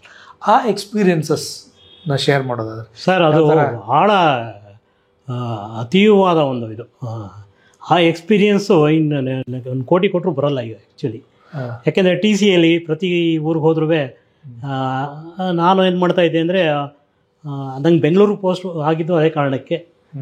ಸೊ ಅದೇ ಒಂಥರ ಲಾರಿ ಇದೆಯಲ್ಲ, ಲಾರಿನಲ್ಲಿ ಡ್ರೈವರ್ಗಳಿರ್ತಾರಲ್ಲ, ಲಾರಿ ಡ್ರೈವರ್ಗಳು ಬರ್ತಾರಲ್ಲ, ಅವರ ಒಂದು ಅನುಭವಗಳು ಅಷ್ಟು. ಡೆಲ್ಲಿಯಿಂದ ಬೆಂಗಳೂರಿಗೆ ಬರ್ತಾರೆ ಅವರು. ಕ್ಯಾಬಿನ್ ಒಳಗೆ 4-5 ಕೋಳಿ ಇಟ್ಕೊಂಡು ಬಂದಿರ್ತಾರೆ. ನಾನು ಸರಿ ಡೆಲ್ಲಿಯಿಂದ ನಾಗ್ಪುರಿಗೆ ಬಂದಿದ್ದೆ ಅವ್ರ ಜೊತೆ. ಅವರು ಆ ಕೋಳಿನ ಹಾಗೆ ತಂಡೂರಿ ಮಾಡಿ ನನಗೂ ಕೊಟ್ಟಿದ್ರು. ನಾನ್ ವೆಜಿಟೇರಿಯನ್ ತಿನ್ನೋದು ಆವಾಗಲೇ ಅಭ್ಯಾಸ ಆಗಿತ್ತು ನನಗೆ. ಸೊ ಇದೊಂಥರ ವರ್ಕ್ ಎಕ್ಸ್ಪೀರಿಯನ್ಸ್ ನನಗೆ ಭಾಳ ಹೆಲ್ಪ್ ಆಯಿತು ಆ್ಯಕ್ಚುಲಿ. ನನ್ನ ಮುಂದಿನ ಜೀವನ ರೂಪಿಸ್ಕೊಳ್ಳೋಕ್ಕೆ ಭಾಳ ಹೆಲ್ಪ್ ಆಯಿತು. ಆಮೇಲೆ ನಂತರ ನಾನು ಕೆಲಸ ಬಿಟ್ಬಿಟ್ಟೆ ಆ ಕೆಲಸನ. ಯಾಕೆಂದರೆ BV ಕಾರಂತ್ ಅವರೆಲ್ಲ ರೆಪರ್ಟರಿ ಮಾಡ್ತಾರೆ. ರಂಗಭೂಮಿ ಸಲುವಾಗಿ ನೀವು ಅದೊಂದು ಕಾರಣ. ಯಾಕೆ ನಾನು ಹೊಟ್ಟೆ ನೋವು ಅಂದ್ಬಿಟ್ಟು ನಮ್ಮ ಮ್ಯಾನೇಜರ್ಗೆ ಹೇಳ್ಬಿಟ್ಟು ರಜಾ ತೊಗೊಂಡಿದ್ದೆ ನಾನು. ರಜಾ ತೊಗೊಂಡ್ರೆ ಆಮೇಲೆ ಅವನು ಕಾರಲ್ಲಿ ಹೋಗ್ತಾ ಇದ್ದಾನೆ ಇದರಲ್ಲಿ ರವೀಂದ್ರ ಕಲಾಕ್ಷೇತ್ರದಿಂದ. ಅಲ್ಲಿ ನಾನು ನಿಂತಿದ್ದೀನಿ ಕಲಾಕ್ಷೇತ್ರದಲ್ಲಿ. ಕ್ಯಾ ತುಮ್ ಡ್ರಾಮಾ ಕರ್ನೆಕೋ ಜಾತಾ ಹೈ ಕ್ಯಾ ಅಂತ. ರಂಗಭೂಮಿ ಬಗ್ಗೆ ಅಷ್ಟೊಂದು ಹುಚ್ಚು ನಿಮ್ಗೆ? ಅಯ್ಯೋ ನಮಗೆಲ್ಲ ಯಾವಾಗಲಿಂದ, ಇವನ್ ಚಿಕ್ಕ ವಯಸ್ಸಿಂದಾನು ಅಷ್ಟೇ. ನಮಗೆ ಬಣ್ಣ ಹಚ್ಚಲಿಕ್ಕೆ ಶುರು ಮಾಡಿದ್ದು ಭಾಳ ಚಿಕ್ಕವರಿದ್ದಾಗ, ಭಾಳ ಹೈಸ್ಕೂಲ್ ಹುಡುಗ ಆಗಿದ್ದಾಗ. ನನಗೆ ಒಂದು ಬಯಲಾಟದಲ್ಲಿ ಒಂದು ಪಾರ್ಟ್ ಕೊಟ್ಟಿದ್ರು. ನನಗೆ ಬರೀ ಸಖಿ ನಂದು ಅಷ್ಟೇ, ಸಖಿ ಪಾರ್ಟು. ರಾಜ್ಕುಮಾರಿಗೆ ನಾನು ಸಖಿ. ನಾನು ಅವಳಿಗೆ ಹೋಗಿ ಏನೋ ಕೊಡಬೇಕು, ಹಣ್ಣು ಹಂಪಲು ಇವೆಲ್ಲ. ಆಮೇಲೆ ನಾನು ಸೈಯದ್ ಹುಸೇನ್ ಅಂತ ನಮ್ಮ ಡ್ರಾಮಾ ಮೇಷ್ಟ್ರು, ಭಾಳ ಒಳ್ಳೆ ಮನುಷ್ಯ, ಗ್ರೇಟ್ ಮ್ಯಾನ್. ಅಳ್ತಾ ಕೂತ್ಬಿಟ್ಟೆ ನನಗೆ ಹಾಡಿಲ್ಲ ಅಂತ. ಅಲ್ಲೇ ಬರ್ಕೊಂಡ್ಬಿಟ್ರು, ವನವೆಂತು ಸೌಖ್ಯವೇ ರಾಣಿ ಅಂತ, ಜಂಬು ಜಂಬೀರ ಜಾಲಕರ್ಜೂರ ಅಂತ ಅಂದ್ಬಿಟ್ಟು ಬರ್ಕೊಟ್ಬಿಟ್ಟು ಅದನ್ನ ಹೇಳ್ಕೊಂಡು ಹೋಗ್ಬಿಟ್ಟೆ. ಅದು ನನ್ನ ಫಸ್ಟ್ ಎಕ್ಸ್ಪೀರಿಯನ್ಸ್. ಬಟ್ ಥಿಯೇಟರ್ನ ನಿಮ್ಮ ಅನುಭವ ಇದೆಯಲ್ಲ, ಹಾಂ ಯಾ ಆ ಅನುಭವಕ್ಕಿಂತ ಆ ಅನುಭವಕ್ಕಿಂತ ಭಿನ್ನವಾದ ಅನುಭವ ಸ್ಕ್ರೀನ್ ಸ್ಮಾಲ್ ಸ್ಕ್ರೀನ್ ಮೇಲೆ ಬಣ್ಣ ಹಚ್ಚೋದು. ಸ್ಮಾಲ್ ಸ್ಕ್ರೀನಲ್ಲಿ ಬಣ್ಣ ಹಚ್ಚಿದ್ದು ನಾನು ಫಸ್ಟ್ ಆಕ್ರಮಣ ಒಂದು ಗಿರೀಶ್ ಕಾಸರವಳ್ಳಿ ಅವರ ಹೌದು ಒಂದ್ಸತಿ ಟಿ ಎನ್ ನರಸಿಂಹನ್ ಅಂತ ಇದ್ದವು ಹೌದು ಥಿಯೇಟರ್ ಡೈರೆಕ್ಟ್ರು. ಇದ್ರ ಬಗ್ಗೆ ಕೆಲಸ ಬಗ್ಗೆ ನಾಟಕ ಬರುತ್ತೆ. ಅವನೇ ಟಿಪಿಕಲಸ್ ಅಂತ ಬರ್ತಿದ್ದ. ಆಮೇಲೆ ಅದು 21 ಮಾವಳಿ ಸರ್ಕಲ್, ಅದೇ ಟಿಪಿಕಲ್ ಟಿಪಿಕಲಸ್ ಅಂತ. ಸೊ ಅವನು ಆಮೇಲೆ ಡಿ ಆರ್ ನಾಗರಾಜ್ ಕದಡಿದ ನೀರು ಅವನೇ ಡೈರೆಕ್ಟ್ ಮಾಡಿದ್ದು. ಕದಡಿದ ನೀರು ಅಲ್ಲ, ಇದು ಅದು ಕತ್ತರಿ ದಾರಿ ದೂರ, ಇವೊಂದು ಚೆಕೋದು ವಾರ್ ನಂಬರ್ 6 ಅಂತ ಹೇಳ್ತಲ್ಲ ಅದು. ಸೊ ಅವನು ರೂಮಲ್ಲಿ ಯಾವಾಗಲೂ ಇರ್ತಾ ಇದ್ದೆ ನಾನು ಇದರಲ್ಲಿ, ಒಂಥರ ನಾಟಕದ ಅಂತಾನೆ ಅವನು. ಅವಾಗ ಅಲ್ಲಿ ಗಿರೀಶ್ ಕಾಸರವಳ್ಳಿ ಬಂದರು, ಯಾವುದೋ ಒಂದು ರೋಲ್ಗೆ ಒಬ್ಬನು ಹುಡುಕ್ತಾ ಇದ್ದೀನಿ ಅಂತ. ನೀವು ಮಾಡಿರಿ ಅಂತ ಅಂದರು ನನಗೆ. ಯಾಕೆಂದರೆ ಭಾಳ ದುಷ್ಟನ ಪಾರ್ಟ್, ಅದಕ್ಕೋಸ್ಕರ ನೀವು ಮಾಡಿದ್ರು. ಏನು ಸಾರ್ ಇಷ್ಟು ಮೆತ್ತಗಿದ್ದೀನಿ ನಾನು ಹೇಳ್ತಿದ್ದೆ. ಇಲ್ಲ ನೀವು ಮಾಡ್ತೀನಿ ಅಂತ. ಬಟ್ ಅಲ್ಲಿನ ಎಕ್ಸ್ಪೀರಿಯನ್ಸ್ ಇದೆಲ್ಲ, ಥಿಯೇಟರ್ನ ಎಕ್ಸ್ಪೀರಿಯನ್ಸ್ಗೂ ಬಿಗ್ ಸ್ಕ್ರೀನ್ ಸ್ಮಾಲ್ ಸ್ಕ್ರೀನ್ ಎಕ್ಸ್ಪೀರಿಯನ್ಸ್ಗೆ ಏನು ಡಿಫ್ರೆನ್ಸ್ ಅಂತ? ಥಿಯೇಟರಲ್ಲಿ ಏನಪ್ಪ ಅಂದರೆ ನೀವು ಬಿಗ್ ಸ್ಕ್ರೀನಲ್ಲಿ ನಿಮ್ಮನ್ನು ಬೇಕಾದ್ರೆ 50 ಟೇಕ್ ತೊಗೋಬೋದು. ಥಿಯೇಟ್ರಲ್ಲಿ ಒಂದೇ ಟೇಕು. ನೀವೇನಾರ ಬಾಯಿ ತಡವರ್ಸ್ರೆ ಮುಗೀತು ಅಲ್ಲಿಗೆ, ಫಿನಿಶ್ಡ್ ನಾಟಕ. ಆಟನೇ ಮುಗೀತಲ್ಲ. ಆಟನೇ ಮುಗೀತು ಅಲ್ಲಿಗೆ ಅಷ್ಟೇ. ಆ ಥರ ಅದೇ ಇದಿರಲಾದರೆ ನೀವು ಒಂದು ನಾನು ಫಸ್ಟ್ ಸೀತಾರಾಮಂದು ಆಸ್ಫೋಟ ಅಂತ ಸೀರಿಯಲ್ಲು ದೂರದರ್ಶನಕ್ಕೆ ಬಂದಿತ್ತಲ್ಲ, ಅದರಲ್ಲಿ ಫಸ್ಟ್ ಶಾರ್ಟ್ ಫಸ್ಟ್ ಟೇಕು ನಂದು ಓಕೆ ಆಯಿತು. ಹಾಗಾದರೆ ಎಲ್ರಿಗೂ ಸ್ವೀಟ್ ಕೊಡ್ತಾರೆ ಆ್ಯಕ್ಚುಲಿ. ಅದರಲ್ಲೂ ಒಬ್ಬ ನಿರುದ್ಯೋಗಿ ಪಾರ್ಟ್ ಮಾಡಿದ್ದೆ, ಅದರಲ್ಲೂ ಮಾಡಿದ್ದೆ. ಮಿಸ್ಟರ್ ನಿರುದ್ಯೋಗಿ ಅದರಲ್ಲೂ ಮಾಡಿದ್ದೆ ನಾನು. ಬಟ್ ನೀವು ಸೀತಾರಾಮನ್ನ ಬೇರೆ ಸೀರಿಯಲ್ಗಳಲ್ಲೂ ಕೂಡ ಮಾಡಿದ್ದೀರಿ. ಹೌದು. ಸೀತಾರಾಮ್ ಜೊತೆ ವರ್ಕ್ ಮಾಡೋದಕ್ಕೂ ಬೇರೆಯವ್ರ ಜೊತೆ ವರ್ಕ್ ಮಾಡೋದಕ್ಕೆ ಏನು ಡಿಫ್ರೆನ್ಸ್ ಅನಿಸುತ್ತೆ? ಇವ್ರು ನೀವು ಸ್ನೇಹಿತರು ಕೂಡ ಅಲ್ವಾ ಆ್ಯಕ್ಚುಲಿ, ಕ್ಲಾಸ್ಮೇಟ್ಸು. ಬಟ್ ಸೀತಾರಾಮು ಏನಂದರೆ ಅವನು ಈ ಒಬ್ಬ ಡೈರೆಕ್ಟ್ರು ಯಾವಾಗಲೂ ಭಾಳ ತೃಪ್ತಿಯಿಂದ ಇರಬೇಕು. ಇದೊಂದು ಸೀನ್ ನಂಗೆ ತೃಪ್ತಿ ಆಯಿತು ಅಂದ್ಬಿಟ್ರೆ ಅಲ್ಲಿ ಮುಗೀತದು ಆ್ಯಕ್ಚುಲಿ. ಡೈರೆಕ್ಟ್ರು ಯಾವತ್ತೂ ಸ್ಯಾಟಿಸ್ಫೈ ಆಗಬಾರ್ದು. ಆಮೇಲೆ ಅದನ್ನು ಮಾಡ್ಬೇಕಂತ ಅದು ಇನ್ನೂ ಬೆಟರ್ ಮಾಡ್ಬೋದಾಗಿತ್ತು, ಇನ್ನೂ ಈ ಥರ ಮಾಡ್ಬೋದಾಗಿತ್ತು. ಅವ್ನು ಕಾರಲ್ಲಿ ವಾಪಸ್ ಬರ್ತಾ ನಾನು ಒಂದು ಎಮೋಷನಲ್ ಸೀನ್ ಮಾಡಿಬಿಟ್ಟಿದ್ದೆ. ನಿಂತು ಬರೀ ತಮಾಷೆ ಮಾಡ್ತಿದ್ದೆ, ಒಂದು ಎಮೋಷನಲ್ ಮಾಡಿಸ್ಬಿಟ್ಟು ನಾನು ಅದೇನ ಹತ್ರ ಅಂತ. ಇದು ಮತ್ತು ಮಗಳು ಜಾನಕಿಲ್ಲ ಆ್ಯಕ್ಚುಲಿ. ಇನ್ಫ್ಯಾಕ್ಟ್ ನನಗೆ ಎಮೋಷನಲ್ ಸೀನ್ ಮಾಡೋದೇ ಇಷ್ಟ. ಬಟ್ ಆ್ಯಕ್ಟಿಂಗ್ ಇದೆಯಲ್ಲ, ಅದು ಕೂಡ ಇನ್ನೊಂದು ಬಗೆಯ ಪರಕಾಯ ಪ್ರವೇಶ.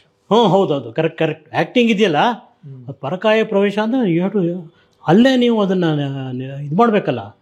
Have to leave that role actually. But ನೀವು ಆಗಿರೋದಿಲ್ಲ ಅವಾಗ. ಹೌದೌದು, ಕರೆಕ್ಟ್. ಅದೇನೋ ನಿಜ. ಅಟ್ಯಾಚ್ಮೆಂಟು ಮತ್ತೆ ಅಟ್ಯಾಚ್ ಆಗೋದೇ ಹಂಗೆ. ಅದು ಅಟ್ಯಾಚ್ ಆಗಿದ್ದು ಇವರು ನಾಟಕ ಸ್ಪಾನ್ಸರ್ ದುಡ್ಡು ಕೊಡ್ತಾ ಇದ್ದಾಗ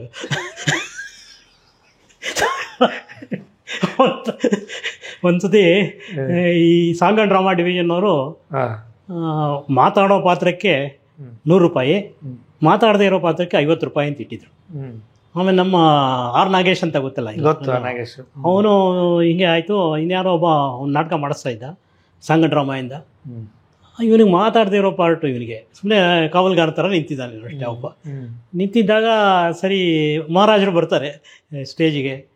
ಅವನು 100 ರೂಪಾಯಿ ಇಸ್ಕೋಬೇಕು ನೋಡಿ, ಹೀಗೆ ಬನ್ನಿ ಮಹಾಸ್ವಾಮಿ ಅಂದ್ಬಿಟ್ಟು.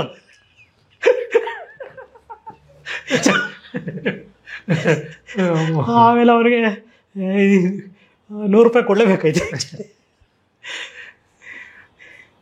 ನಿಮ್ಮ ಸಂಗೀತದ ಆಸಕ್ತಿ ನನಗೆ ಭಾಳ ಚಿಕ್ಕ ವಯಸ್ಸಿಂದಾನಿತ್ತು. ಅಂದರೆ ನಮ್ಮ ತಂದೆ ಪಾಠ ಹೇಳ್ಕೊಡೋರಲ್ಲ ಮನೇಲೆ, ವೀಣೆ ಹೇಳ್ಕೊಡ್ತಾರೆ ಅವರು ಮನೆಯಲ್ಲಿ.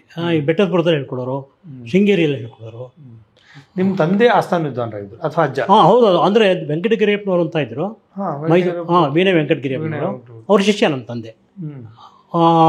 ವೀಣೆ ಶೇಷಣ್ಣವರು ಗುರುಗಳು, ಇವ್ರಿಗೆ ಇವ್ರಿಗೆ ಗುರುಗಳು ಹೌದು. ಸೊ ಮನೆಯಲ್ಲಿ ಏನಂದರೆ ವೀಣೆ 2-3 ವೀಣೆ ಇರೋದಲ್ಲ, ವೀಣೆ ಭಾಳ ಹಾಗೆ ಅವರು ನೋಡ್ತಿದ್ದಾಗಲೇ ಬರೆಸ್ತಾ ಇದ್ದೆ ನಾನು, ಬರೆಸ್ಕೊತೆ ಹಾಗೆ ಬಂದ್ಬಿಡ್ತದೆ ಆ್ಯಕ್ಚುಲಿ. ಒಂಥರ ಜೆನೆಟಿಕಲ್ ಇದು ಟ್ರಾನ್ಸ್ಫಾರ್ಮೇಷನ್ ಅಂತ. ಏನೇನು ನುಡಿಸ್ತೀರಿ? ನಾನು ಸಿನಿಮಾ ಹಾಡುಗಳಷ್ಟೇ ಇಲ್ಲ, ಕ್ಲಾಸಿಕಲ್ಗೆಲ್ಲ ಹೋಗಲ್ಲ. ಕ್ಲಾಸಿಕಲ್ಲು ತುಂಬ ಕೇಳ್ತೀನಿ ನಾನು ಆ್ಯಕ್ಚುಲಿ. ಕ್ಲಾಸಿಕಲ್ನ ಹಿಂದೂಸ್ತಾನಿ ಭಾಳ ಇಷ್ಟ ನನಗೆ. ರಶೀದ್ ಖಾನ್ ಓದಿನ ಹತ್ತುಬಿಟ್ಟೆ ಆ್ಯಕ್ಚುಲಿ ನಾನು. ಅದು ಭಾಳ ದುಃಖಕರವಾದಂಥ ಒಂದು ಇನ್ಸಿಡೆಂಟ್ ಅದು. ರಶೀದ್ ಖಾನ್ ಅಂದರೆ ಭಾಳ ಇದಿತ್ತು ನನಗೆ, ತುಂಬ ಲೈವ್ಲಿ. ಎಸ್ಪೆಷಲಿ ಅವನು ಕಿರ್ವಾಣಿ ರಾಗಗಳು, ಆಮೇಲೆ ಇವನ್ ಯಾವುದೋ ಇದು ಯಾವುದಪ್ಪ ಅದು ಮೇಘಮಲ್ಲಾರು, ಆಮೇಲೆ ಈ ರಾಗಗಳೆಲ್ಲ ಒಂದು use to live in that actually. ಸಂಗೀತದ ಆಸಕ್ತಿ ಇದೆಯಲ್ಲ, ಅದು ಕೊಡುವ ಒಂದು ಭಾವ ತೀವ್ರತೆ, ಒಂದು ಆತ್ಮ ಸಂತೋಷ, ಒಂದು ಸಮಾಧಾನ, ಒಂದು ನೆಮ್ಮದಿ, ಒಂದು ವಿಸ್ತರಣೆ. ನಾನು ಹಾಡು ಕೇಳ್ತಾ ಇರುವಾಗ ನನ್ನ ಪರ್ಸ್ನಾಲಿಟಿಯ ವಿಸ್ತರಣೆ ಕೂಡ ಆಗ್ತಾ ಇರ್ತದೆ. ಇದು ಕೂಡ ನಿಮ್ಮ ಬರವಣಿಗೆಗೆ, ನಿಮ್ಮ ನಾಟಕಕ್ಕೆ ಕೊಡ್ತಗೊಳ್ಳೋದಿರ್ತದ? ಖಂಡಿತ ಇದೆ ಸರ್. ಆ್ಯಕ್ಚುಲಿ ನನ್ನ ಕನಸು ಸೊಗಸುನಲ್ಲಿ ಸಂಗೀತದ ಒಬ್ಬ ಇವರು ಗವಾಯಿ ಅಂತ ಈಶ್ವರ ಗವಾಯಿ ಅಂತ ಇಟ್ಬಿಟ್ಟು ಅವನು ಅಲ್ಲಿ ಒಂದು ಮಲ್ಲಿಂಗಾಯತ್ರ ಮಠ ಇರುತ್ತೆ, ಅಲ್ಲಿ ಅವರು ಗದ್ದಿಗೆ ಆಗತ್ತೆ ಅವ್ರದ್ದು. ಅಲ್ಲಿ ಇಲ್ಲಿ ಒಂದು ಹುಡುಗಿ ಇರ್ತಾರೆ ಇವ್ರ ಮನೆಯಲ್ಲಿ, ಒಂದು ಫ್ಯಾಮಿಲಿ ಇರುತ್ತೆ. ಸೊ ಅವಳಲ್ಲಿ ಹೋಗಿ ಸಂಗೀತ ಹೇಳಿಸ್ಕೊತಾ ಇರ್ತಾಳೆ. ಸೊ ಅವಳಿಗೆ ಕ್ಯಾನ್ಸರ್ ಬರುತ್ತೆ. ಆಮೇಲೆ ಅವೆಲ್ಲ ಇದು ಸಂಗೀತನ ಪ್ರತಿಯೊಂದು ಇದರಲ್ಲೂ ನಾನು ಇಂಟ್ರೊಡ್ಯೂಸ್ ಮಾಡ್ತೀನಿ. ಆ್ಯಕ್ಚುಲಿ ಈವನ್ ಸೋಲ್ಸ್ ಆಫ್ ಸಮಾರಿಟನ್ಸಲ್ಲೂ ಅವಳು ಮೇಯ್ನ್ ಕ್ಯಾರೆಕ್ಟರ್ ಇದೆ, ಮ್ಯೂಸಿಷಿಯನ್ನು. ಸೊ ಸಂಗೀತ ಅಂದರೆ ಸಂಗೀತ, ಸಾಹಿತ್ಯ, ಚಿತ್ರಕಲೆ, ಆಮೇಲೆ ನೃತ್ಯ ಕಲೆ ಎಲ್ಲದೂ ಒಂದೇ. ಹೌದು. ಸಾಹಿತ್ಯ ಅಂದರೆ ಏನು, ಇದು ಬಿಲಾಂಗಿಂಗ್ ಅಂತಾನೆ. ನಿಜವಾದ ಡಿಕ್ಷನರಿ ಮೀನಿಂಗ್ ಅಂದರೆ ಸಾಹಿತ್ಯಕ್ಕೆ ಬಿಲಾಂಗಿಂಗ್ ಟು ಯು, ಸಾಹಿತ್ಯವ. ಹೌದು, ಸಾಹಿತ್ಯ ಅಂತ ಅದಕ್ಕೆ ಸಾಹಿತ್ಯ ಅದರಿಂದಾನೇ ಬಂದಿರೋದು. ಸೊ ಅದು ಯಾವುದು ಬೇರೆ ಬೇರೆ ಇಲ್ಲ, ಭಿನ್ನ ಅಲ್ಲ ಅಂತ ನನ್ನ ಇದು ಅನಿಸಿಕೆ. ಯಾಕೆಂದರೆ ಪ್ರೆಸೆಂಟೇಷನಲ್ಲಿ ಮಾತ್ರ ವ್ಯತ್ಯಾಸ ಇರುತ್ತೆ. ಬಟ್ ಒಂದು ಪುಸ್ತಕ ಓದಿ ಆನಂದ ಪಡೋನು ಸಂಗೀತವು ಕೇಳಿ ಆನಂದ ಪಡಲೇಬೇಕು ಅವನು. ಆ್ಯಕ್ಚುಲಿ ಆನಂದ ಪಡೆದ್ರೆ ದುಃಖ ಪಡೋನು ಅಷ್ಟೇ. ಇವಾಗ ಬೇಕಾದಷ್ಟು ರಾಗಗಳು, ಸಾವೇರಿ ಅವೆಲ್ಲ ರಾಗಗಳಿದೆಯಲ್ಲ, ಅದು ಭಾಳ ಕಣ್ಣಲ್ಲಿ ನೀರು ಬರೆಸೋ ರಾಗಗಳಿದೆ. ಆ್ಯಕ್ಚುಲಿ ನಮ್ಮ ತಂದೆ ಹೇಳೋರು, ನಮ್ಮ ತಂದೆ ಅವಾಗ MLS ಕುಮಾರಿ ಒಳ್ಳೆ ಬಾಯಲ್ಲಿ ಮುತ್ತು ಸುರಿಸ್ತಾಳೆ ಅವಳು ಅಂತಿರೋರು, ಕಚೇರಿ ಕೇಳ್ತಾ ಇದ್ದಾಗ ಅವರು MLVಗೆ. ಸೊ ನಿಮ್ಮದು ಓದು ಇತ್ತಲ್ಲ, ನೀವು ನಿಮ್ಮ ತಂದೆಯವರು ಕೂಡ ಲಾಯರ್ ಆಗಿದ್ರಿ ಅಂತ ಹೇಳಿದ್ರಿ, ಮೇಸ್ಟ್ ಆಗಿದ್ರಿ ಅಂತ ಹೇಳಿದ್ರಿ. ಎರಡನ್ನೂ ಮಾಡಿದ್ರು ಅವರು? ನಮ್ಮ ತಂದೆ ಏನಂದರೆ ಕೂಡ ನಮ್ಮ ತಂದೆ ಫಸ್ಟು ಆ ವೀಣೆ ವೆಂಕಟಗಿರಿನವ್ರು ನಮ್ಮ ನೆಂಟರೇ ಆಗಬೇಕು. ಅಂದರೆ ನಮ್ಮ ತಂದೆ ಅಣ್ಣನ ಮಾವ, ಹೆಣ್ಕೊಟ್ಟು ಮಾವ ನಮ್ಮ ತಂದೆ ಅಣ್ಣನಿಗೆ. ಅವರು ಡಾಕ್ಟ್ರು ನರಸಿಂಹಮೂರ್ತಿ ಅಂತ ನಂಜನಗೂಡಲ್ಲಿದ್ದರು. ಸೊ ನಮ್ಮ ತಂದೆ ದೊಡ್ಡಪ್ಪನ ಮಾವ. ಹೌದು, ನಮ್ಮ ದೊಡ್ಡಪ್ಪನ ಮಾವ. ನಮ್ಮ ತಂದೆಗೆ ಬಾರೋ ಕಿಟ್ಟು ಅನ್ನೋರು, ಕೃಷ್ಣಮೂರ್ತಿ ಅಂದರೆ ಬಾರೋ ಕಿಟ್ಟು ಕಲ್ತ್ಕೊಳ್ಳೋ ವೀಣೆಗೆ ಅಂತ ಅಂದರು. ವೀಣೆಗೆ ಹೋಗೋರು, ಇದು ಮಾಡೋರು. ಆಮೇಲೆ ಸರಿ ಒಂದು ಸತಿ ಜಯಲಲಿತನ ತಾಯಿ ಸಂಧ್ಯಾ ಅವರ ಮನೆಗೆ ಹೋಗಿ ಪಾಠ ಹೇಳ್ಕೊಡೋರು ನಮ್ಮ ತಂದೆ, ಸಂಧ್ಯಾ ಅವ್ರ ಮನೆಗೆ. ಆಮೇಲೆ ಅವ್ರ ವೀಣೆ ಭಾಳ ಚೆನ್ನಾಗಿತ್ತು, ಸಂಧ್ಯಾ ಅವ್ರದ್ದು. ಅವ್ರು ಮಡ್ರಾಸ್ ಕೊಟ್ಟೋದ್ರಲ್ಲ, ಸಂಧ್ಯಾ ಮಡ್ರಾಸ್ಗೆ ಹೋದಾಗ ಇವರು ಅವ್ರ ಮನೆಗೆ ಹೋಗ್ತಾರೆ. ಅಲ್ಲಿ ಅವ್ರ ಮಾವ ಒಬ್ರು ಇರ್ತಾರೆ, ಸಂಧ್ಯನ ಮಾವ, ವಯಸ್ಸಾದವರು. ಆ ವೀಣೆ ಇತ್ತಲ್ಲ, ಏನಾಯಿತು ಅಂತ ಕೇಳ್ತಾರೆ ಇವರು. ತೊಗೊಂಡು ಹೋಗಪ್ಪ ಅಲ್ಲಿದೆ ಅಂತ ಅನ್ಸೆ, ಆಟದ ಮೇಲಿದೆ ಅಂತ ಎತ್ಕೊಂಡು ಹೋಗ್ತಾರೆ ಅವರು. ಅಂತಾನೆ ಎತ್ಕೊಂಡು ಬರ್ತಾರೆ, ಇನ್ಯಾರಿಗೋ ಕೊಡ್ತಾರೆ, ಅದನ್ನು ಮಾರ್ತಾರೆ. ಈಗ ಜಯಲಲಿತಾ ಮನೆ ವೀಣೆ ಈಗ ಮಾರ್ಗೋಸರಡು ಗೃಹದಲ್ಲಿದೆ. ಅವರು ಅಲ್ಲಿಂದ ಪರ್ಚೇಸ್ ಮಾಡಿದ್ದಾರೆ. ಒಂದು ನಮ್ಮ ತಂದೆ ವೀಣೆನೂ ಅಷ್ಟೇ 100 ವರ್ಷ ಹಳೆಯದು. ಅದು ಒಂಥರ ಈ ಬೇವಿನ ಮರದಲ್ಲಿ ಮಾಡಿರೋ ವೀಣೆ. ಅದು ನಂದಿತಾ ಗೊತ್ತಲ್ಲ, ಸಿಂಗರು, ಅವಳು ನನ್ನ ತಂಗಿ ಮಗಳು. ಅವಳು ಇಟ್ಕೊಂಡಿದ್ದಾಳೆ ಅದನ್ನು, ಆ ವೀಣೆನ. ಇಂಥ ಜೇಂಕಾರ ಬಾರಿಸಿದ್ರೆ ಬರುತ್ತೆ ಅಂದರೆ ನಿಮಗೆ ಮೈಕ್, ಈ ಕಾಂಟ್ಯಾಕ್ಟ್ ಮೈಕ್ ಏನೂ ಬೇಡ, ಅದಕ್ಕೆ ಅಷ್ಟು ಚೆನ್ನಾಗಿದೆ ವೀಣೆ. ನಿಮ್ಮ ತಂದೆಯವರು ಸಂಗೀತದ ಜೊತೆಗೇನೆ ಲಾ ಕೂಡ ಓದಿದ್ರು. ಹೌದೌದು, ಮುಂಬೈನಲ್ಲಿ. ಅದ್ರ ಬಗ್ಗೆ ಅವರು ನಮ್ಮ ತಂದೆ ಬೆಂಗಳೂರಿಗೆ ಬಂದರು ಪ್ರಾಕ್ಟೀಸ್ ಮಾಡೋಕ್ಕೆ ಅಂತ. ಅಂದರೆ ಸನತ್ ತಗೊಳ್ಳೋದು ಅಂತಾರೆ ಅವರ ಮುಂಬೈ ದಿನಗಳ ಬಗ್ಗೆ. ಮುಂಬೈನಲ್ಲ, ಅವರು ನಾರಾಯಣ ಸ್ವಾಮಿ ಅನ್ನೋರು ಇವರು ರೂಮ್ಮೇಟ್ ಆ್ಯಕ್ಚುಲಿ ಅಲ್ಲಿ ಬಾಂಬೆನಲ್ಲಿ. ಅದನ್ನೆಲ್ಲ ಅವರು ಹೇಳೋರು, ಅವ್ರು ಹೆಂಗೆ ಕ್ಲಾಸ್ಗೆ ಹೋಗ್ತಾ ಇದ್ವು, ಅಂಬೇಡ್ಕರ್ ಹತ್ರ ಒಂದ್ಸರಿ ಹೆಂಗೆ ಬೈಸ್ಕೊಂಡಿದ್ದೆ ನಾನು ಅಂತೆಲ್ಲ. ಅಂಬೇಡ್ಕರ್ ಅವರು ಶಿಷ್ಯರಾಗಿದ್ದರು ಅವರು? ಹೌದೌದು, ಟೀಚರ್ ಆಗಿದ್ರು. ಅವರು ಕ್ರಿಮಿನಲ್ ತಗೊಳ್ತಾಯಿದ್ರು. ಅವರು ನಿಮ್ಮ ತಂದೆಯವರು ಲೆಟ್ರ್ ಕೂಡ ಬರೆದಿದ್ರು ಅಂತ? ಹೌದು, ಲೆಟ್ರ್ ಬರೆದಿದ್ರು. ಆಮೇಲೆ ಇವರು ಮದನ ಮೋಹನ ಮಾಳವೀಯ ಇದ್ರಲ್ಲ, ಅವ್ರ ಎದುರಿಗೆ ಹೋಗಿ ಕಲ್ಕಟ್ಟಲ್ಲಿ ನಮ್ಮ ತಂದೆ ವೀಣೆ ನುಡಿಸಿದ್ದಾರೆ. ರವೀಂದ್ರನಾಥ್ ಟ್ಯಾಗೋರ್ ಎದುರಿಗೆ ಹೋಗಿ ನುಡಿಸಿದ್ದಾರೆ.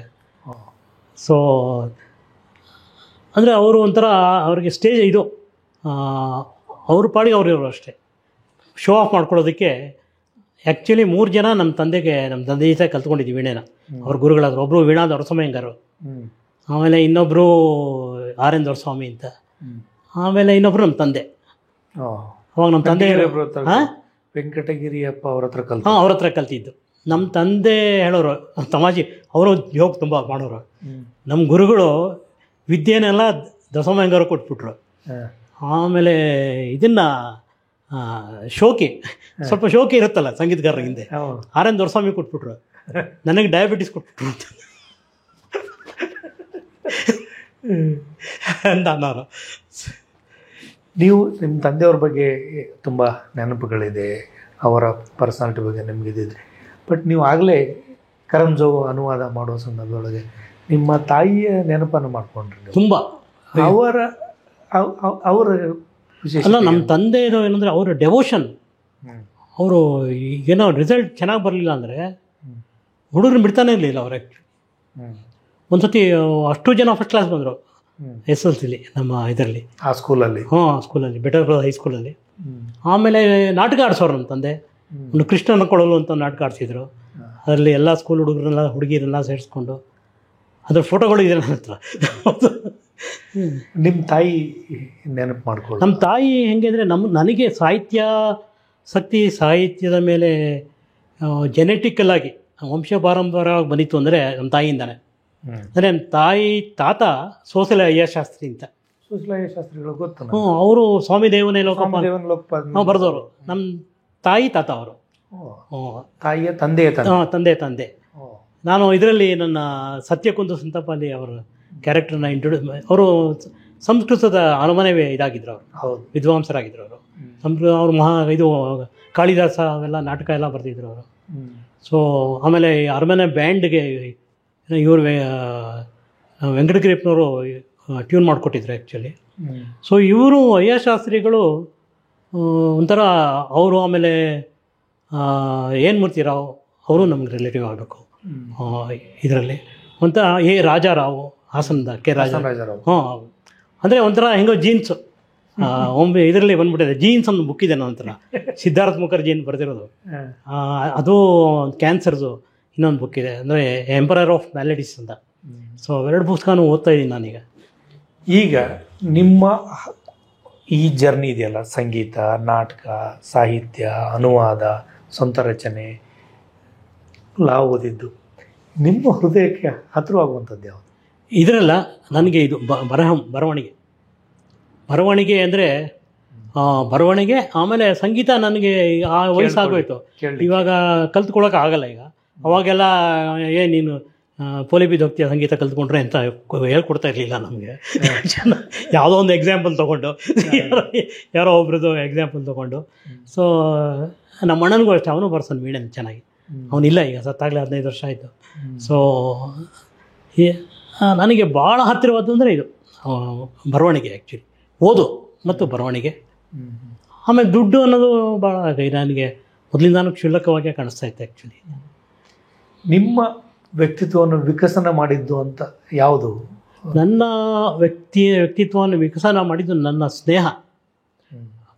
ಅಂದರೆ ಸೀತಾರಾಮು ಜೊತೆ ನಾವು ಬೆಳೆದು ಬಂದಿದ್ದು. ಆಮೇಲೆ SN ಶ್ರೀಧರು, ಲಿಂಗ್ವಿಸ್ಟಿಕ್ ಪ್ರೊಫೆಸರ್ ಅವನು ಇದರಲ್ಲಿ, ಸ್ಟೋನಿ ಬ್ರೂಕ್ ಯೂನಿವರ್ಸಿಟಿಲಿ. ಸೊ ಅವನು ಅವ್ರನ್ನೆಲ್ಲ ನೋಡಿ ಕಲ್ತ್ಕೊಂಡೆ ನಾನು ಆ್ಯಕ್ಚುಲಿ.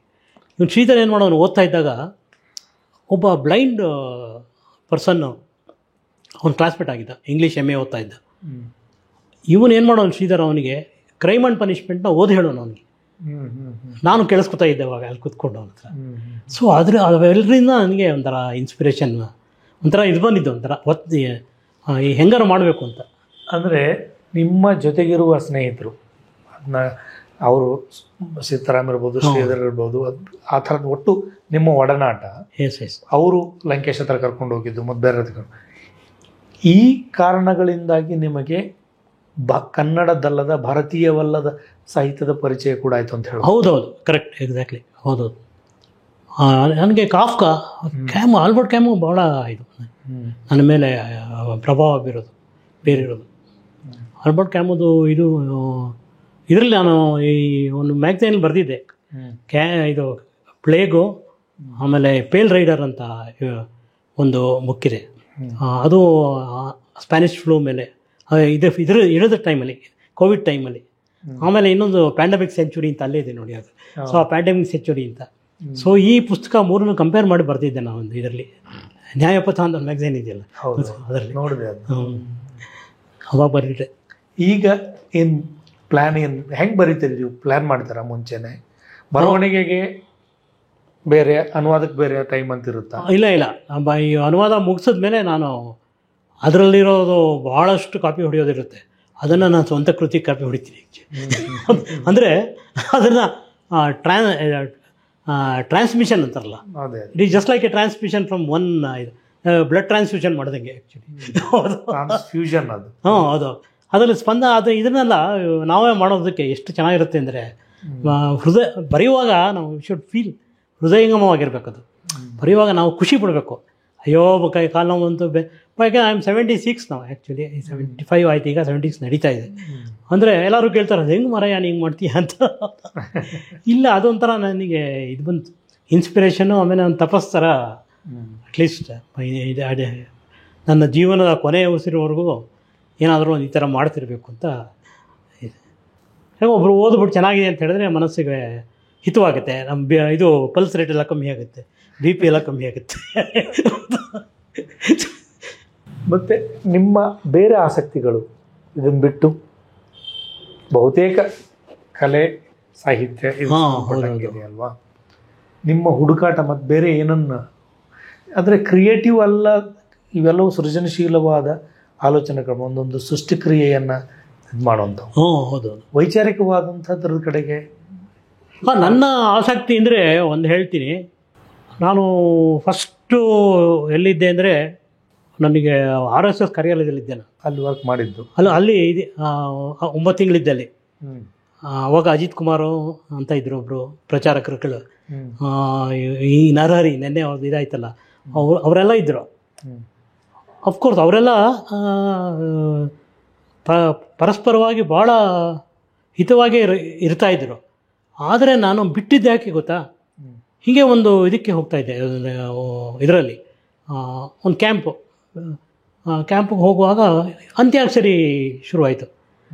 ಆವಾಗ ಒಂದು ಸಂಘಗೀತೆಯಲ್ಲಿ ಸಾಬಿ ಅಂತ ಬಂತು. ಲಾಸ್ಟಲ್ಲಿ ಚರಣ ಎಂಡ್ ಆಗ್ತಾ ಇದ್ದಿದ್ದು. ಅವಾಗ ನಂಗೆ ಕೋಪ ಬಂದ್ಬಿಟ್ಟು ನನ್ನ ಫ್ರೆಂಡ್ಗಳು ತುಂಬ ಜನ ಇದ್ದಾರೆ, ನೀವು ಎಲ್ಲರೂ ಜನರಲೈಸ್ ಮಾಡೋಕ್ಕಾಗಲ್ಲ ಅಂತ ಇದು ಮಾಡೋಕ್ಕೆ ಶುರು ಮಾಡಿದೆ. ತಕರಾರು ಆಯಿತು. ಆಮೇಲೆ ಅಲ್ಲಿಂದ ಕಳಿಸ್ಕೊಂಬಿಟ್ಟೆ ನಾನು. ಆಮೇಲೆ ಎಮರ್ಜೆನ್ಸಿ ಬಂತು. ಆಮೇಲೆ ಸುರೇಶ್ ಕುಮಾರ್ ಇವರೆಲ್ಲ ಭಾಳ ಫ್ರೆಂಡ್ಸ್ ನನಗೆ, ಆ್ಯಕ್ಚುಲಿ MLA ಇರಲ್ಲ ಅವ್ರು ಹೇಳ್ತಾ ಇರ್ತಾರೆ, ಈಗಲೂ ಅಷ್ಟೇ ಸಿಕ್ಕಿದಾಗ ಆಕ್ರಮಣದ ಒಂದು ಡೈಲಾಗ್ ಹೇಳ್ತಾರೆ, ಹಳೆ ಮನೆ ನೋಡೋ ಅಭ್ಯಾಸ ಏನೋ, ಹಳೆ ಮನೆಯಲ್ಲಿ ಇರೋರು ನೋಡೋ ಅಭ್ಯಾಸ ಅಂತ ಕೇಳೋದು. ಅದರಲ್ಲಿ ಈಗಲೂ ಸಿಕ್ಕಿದಾಗ ಹೇಳ್ತಾರೆ ಅದನ್ನು ಡೈಲಾಗ್. ನಾವೆಲ್ಲರೂ ಇರೋದು ಒಂದೇ ಭೂಮಿ ಮೇಲೆ, ಒಂದೇ ಈಥರ್ ಅಂತಾರಲ್ಲ, ಒಂದೇ ಎಥೀರಿಯಲ್ ಅಟ್ಮಾಸ್ಫಿಯರಲ್ಲಿ. ನಾವು ಯಾರನ್ನೂ ಯಾವುದೇ ರೀತಿಯಲ್ಲೂ ಅವ್ರನ್ನ ಡಿಸ್ಪ್ರೈಸ್ ಮಾಡೋಕ್ಕೂ ಆಗಲ್ಲ, ಅವ್ರನ್ನ ಉತ್ತುಂಗ ಶಿಖರಕ್ಕೆ ಏರಿಸೋಕ್ಕೂ ಆಗಲ್ಲ. ಓನ್ಲಿ ಅವ್ರ ಜೊತೆ ಸ್ಪಂದಿಸ್ಬೋದು ಅಷ್ಟೇ, ಸ್ಪಂದಿಸೋದ ಜೊತೆಗಿರುವ ಜೀವಿಗಳು ಅಷ್ಟೇ ಸ್ಪಂದಿಸೋಕ್ಕಾಗಲ್ಲ ಅಂದ್ರೆ ಸುಮ್ಮನೆ ಇದ್ಬಿಡ್ಬೇಕು ಅಷ್ಟೇ. ನಾವು ಲೆಟ್ಸ್ ಸೈಲೆಂಟ್ ಅಷ್ಟೇ. ಯಾಕೆ ನಾವು ಹೆಚ್ಚಿನ ಇರ್ತೀವಿ. Our life is, Ivan Tolstoy ಹೇಳಿದ್ನಲ್ಲ, if you know that you are definitely die if you are always aware, then your attitude will change ಅಂತ. ಆ್ಯಕ್ಚುಲಿ ಆಬ್ವಿಯಸ್ಲಿ ರಿಸರಕ್ಷನಲ್ಲಿ ಒಂದು ಹೇಳ್ತಾನೆ, ರಿಸರಕ್ಷನ್ ಭಾಳ ಗ್ರೇಟ್ ಬುಕ್ ಅದು. ಟಾಲ್ಸ್ಟಾಯ್ ಮತ್ತು ದಾಸ್ತೋವ್ಸ್ಕಿ ಇವರಿಬ್ಬರು ರಷ್ಯಾದವರಾದರೂ ಕೂಡ ಅವರಿಬ್ಬರ ಆಲೋಚನಾ ಕ್ರಮದಲ್ಲಿ, ಅವರಿಬ್ಬರ ಪ್ರೆಸೆಂಟೇಷನ್ನಲ್ಲಿ, ಅವರ ಕನ್ಸ್ಟ್ರಕ್ಷನ್ನಲ್ಲಿ ತುಂಬ ಅಜಗಜಾಂತರ. ಟಾಲ್ಸ್ಟಾಯ್ ಒಂದೇ ನಾಡಿನಿಂದ ಬಂದವರು, ಒಂದೇ ನೆಲದಿಂದ ಹೌದೌದು ಬಂದರು ಕೂಡ. ಕರೆಕ್ಟ್. ಡಾಸ್ತೋವ್ಸ್ಕಿ ಅವನು ಈ ಸಫರಿಂಗಿಂದ ಸಾಹಿತ್ಯವನ್ನು ಕ್ರಿಯೇಟ್ ಮಾಡಿದ್ದು. ಟಾಲ್ಸ್ಟಾಯ್ ಅವನ ಐಶ್ವರ್ಯದಿಂದ ಸಫರಿಂಗ್ ಕಡೆಗೆ ಅವನು ವಾಲಂಟಿಯರ್ ಹೋಗ್ತಾನೆ. ಆ್ಯಕ್ಚುಲಿ ಎಲ್ಲ ಬೈ ಚಾಯ್ಸ್ ಹೋಗ್ತಾನೆ ಅವನು. ಅವ್ನು ಲೆವಿನ್ ಅಂತ ಕ್ಯಾರೆಕ್ಟರ್ ಇದೆಯಲ್ಲ ಇದರಲ್ಲಿ, ಅನಾ ಕೆರೆನಲ್ಲಿ, ಸೇಮ್ ಅವನದೇ ಕ್ಯಾರೆಕ್ಟರ್ ಆ್ಯಕ್ಚುಲಿ. ಆಮೇಲೆ ಮಾಸ್ತಿ ವೆಂಕಟೇಶ್ ಹೆಂಗಾರ್ ಬೂರ್ಜ್ವಾ ಮರಗಳ ಇದು ಅದಿದೆಯಲ್ಲ, ಅದರಲ್ಲಿ ಅವನು ಕೊನೆ ಅವ್ನ ಮರಗಳನ್ನು ಅವ್ನ ಹೆಂಡತಿ ಅಪೋಸ್ ಮಾಡ್ತಾಳೆ. ಆದ್ರೂ ರೈಲ್ವೆ ಸ್ಟೇಷನ್ಗೆ ಹೋಗಿ ಕೂತ್ಬಿಡ್ತಾನೆ, ಅವನು ಸೂಸೈಡ್ ಮಾಡ್ಕೋತೀನಿ, ಅಲ್ಲೇ ಸಾಯ್ತಾನೆ. ಹೌದು, ಅಲ್ಲೇ ಸಾಯ್ತಾನೆ. ಈ ಆ್ಯನಾ ಕೆರೆನಲ್ಲೂ ಅಷ್ಟೇ ಭಾಳ ಈಗ ಅದೇ ಸ್ಟೇಜಲ್ಲಿ ಮಾಡ್ತಾ ಇದ್ದೀನಿ ಈಗ. ಅವಳು ಮಗು ಆಗುತ್ತಲ್ಲ, ಇಲೆಜಿಟಿಮೇಟ್ ಮಗು. ಹೌದು. ಅಂದರೆ ಜನರ ದೃಷ್ಟಿಯಲ್ಲಿ, ಬಟ್ ನನ್ನ ದೃಷ್ಟಿಯಲ್ಲಿ ಅಲ್ಲ ಅದು. ಆ್ಯಕ್ಚುಲಿ ನೈತಿಕ ಅನೈತಿಕ ಅನ್ನೋದಕ್ಕೆ ಯಾವುದೇ ಆಯಾಮಗಳು ಇಲ್ಲ ಆ್ಯಕ್ಚುಲಿ. ಅದೊಂದು ನೋಟ ಕ್ರಮ. ಹೌದು, ನೋಡೋ ಕ್ರಮ. ಬಟ್ ಅವಳು ಅನುಭವಿಸಿದ್ದನ್ನು ನೋಬಡಿ ಇದು ಯಾರು ಅದನ್ನು ಇದು ಮಾಡೋದು. ಹ್ಞೂ, ಅದರ ಬಿಡುಗಡೆಯಾಗಿಯೇ ಅವಳು ನಾನು ಒಬ್ರಿಗೆ ಮೈಸೂರಿನಲ್ಲಿ ಒಬ್ಬರು, ಸರ್ ನೀವು ಅನೇಕ ರನ್ ಮಾಡ್ತಿದ್ದೀರಾ, ಏನು ಹೆಸರು ಇಡ್ತೀರಾ? ಅನಿಕೇತನ ಅಂತ ಇಡ್ತೀನಿ ಅಂತ ನಾನು. ಅದಕ್ಕೆ ಅನಿಕೇತನ ಅಂತ ಇಡಬೇಡಿ ಸರ್ ಅವಳಿಗೆ ಅಂತಿದ್ದಾನೆ ಅವಳೆ. ಆಮೇಲೆ ಅಂದರೆ ಅನಿಕೇತನ ಅನ್ನೋದು ಅಂಥ ಉತ್ತುಂಗವಾದ ಉದಾತ್ತವಾದ ಹೆಸರು, ಅದು ಶಿ ಡಸಂಟ್ ಡಿಸರ್ವ್ ಅನ್ನೋ ಥರ ಹೇಳಿದ್ರು ಅವರು. ಆಮೇಲೆ ನಾನು ಪ್ಯೂರಿಟಿಗೆ ಸಿಂಬಾಲಿಕ್ ಆಗಿ ಇವಾಗ ಅಘನಾಶಿನಿ ಅಂತ ಇಟ್ಟಿದ್ದೀನಿ ನಾನು. ಅಘನಾಶಿನಿ ನದಿ ಇದೆಯಲ್ಲ, ಸೊ ನಮ್ಮ ಇವರು ಜಯಂತ್ ಕಾಕಿಣಿ ಅವರು ಅಘನಾಶಿನಿ ಅಂತ ಒಂದು ಇದಿದೆ, ಅವ್ರದ್ದು ಹಾಡಿದೆ, ಸುಗಮ ಸಂಗೀತ ಇದೊಂದು. ಸೊ ಅವ್ರು ಕೇಳಿದೆ ಅಲ್ಲಿದ್ದ ಅಟ್ಮಾಸ್ಫಿಯರ್, ಕಾರವಾರ, ಕುಮಟ ಈ ಕಡೆಗೆಲ್ಲ ಅವನ ಹತ್ರ ಕೇಳಿ ವಿಚಾರಿಸ್ಕೊತಾ ಇರ್ತೀನಿ ಏನಂತ. ಅವ್ರು ಹೇಳಿದ್ರು ನಾನು ತೂಫಾನ್ ಮೈಲ್ ಅಂತ ಬರೆದಿದ್ದೀನಿ, ಆದರೆ ತೂಫಾನ್ ಮೇಲ್ಗಿದ್ದು ಡೆಲ್ಲಿ ಕಲ್ಕಟ್ಟ, ಆದರೆ ನಾನು ಬಾಂಬೆನಲ್ಲಿದೆ ಅಂತ ಬರೆದ್ಬಿಟ್ಟಿದ್ದೀನಿ, ಏನು ಪರವಾಗಿಲ್ಲ ಬಿಡಿ ಇಲ್ಲ. ಲೇಖಕ ಅದು ತನ್ನ ಲೋಕವನ್ನು ತಾನು. ಹೌದೌದು. ಜೊತೆಗೆ ನಮಗೆ ಇವರು ಯಶವಂತ್ ಚಿತ್ತಲ್ ಇದಿರಲ್ಲ, ಚಿತ್ತಲ್ಲ, ನಮ್ಮ ಅಣ್ಣವರೆಲ್ಲ ಚಿತ್ತಲ್ ಅಂತಿದ್ರು ಅವ್ರನ್ನ. ಅಂದರೆ ನಮ್ಮ ಅಣ್ಣನ ಕೊಲಿಗವರು ಆ್ಯಕ್ಚುಲಿ ಬಾಂಬೆನಲ್ಲಿ. ಸೊ ಒಟ್ಟಿಗೆ ಬೇಕಲೈಟ್ ಹೈಲಾಮ್ ಅಂತ ಒಂದು ಕಂಪ್ನಿ, ನಮ್ಮ ಅಣ್ಣ ಅವ್ರ ಜೂನಿಯರ್ ಹಾಕಿಲ್ಲ, ಅವ್ರು ಜನರಲ್ ಮ್ಯಾನೇಜರ್ ಆಗಿದ್ದರು ಯಶವಂತ್ ಚಿತ್ತಲ್. ಸೊ ಅವ್ರು ಹೇಳ್ತಾ ಇದ್ದಿದ್ದನ್ನು ನಮ್ಮ ಅಣ್ಣ ನನಗೆ ಹೇಳೋಣ ಆ್ಯಕ್ಚುಲಿ. ಸೊ ಅವರು ಎಲ್ಲಾದ್ರಲ್ಲೂ ಕೊನೆಯಲ್ಲಿ ಒಂದು ಸಾವು ಬರುತ್ತೆ ಅವರು ಇದರಲ್ಲಿ, ಚಿತ್ತಲ್ ಕಥೆನಲ್ಲಿ. ಹೌದು. ಸೊ ಇಷ್ಟೊತ್ತು ಬರವಣಿಗೆ ಬಗ್ಗೆ, ನಿಮ್ಮ ಕಲಾಯಾನದ ಬಗ್ಗೆ ಹಲವು ಸಂಗತಿ ನಮ್ಮ ಜೊತೆ ಹಂಚ್ಕೊಂಡ್ರಿ. ಟೈಮ್ ಕೊಟ್ಟಿದ್ದಕ್ಕೆ ನಾನು ಕೃತಜ್ಞತೆಗಳು. ಸರ್, ನನಗೊಂಥರ ಇದು ಆ್ಯಕ್ಚುಲಿ ಚಾನ್ಸ್ ಇದೆ actually, opportunity. Thank you very much. Thank you.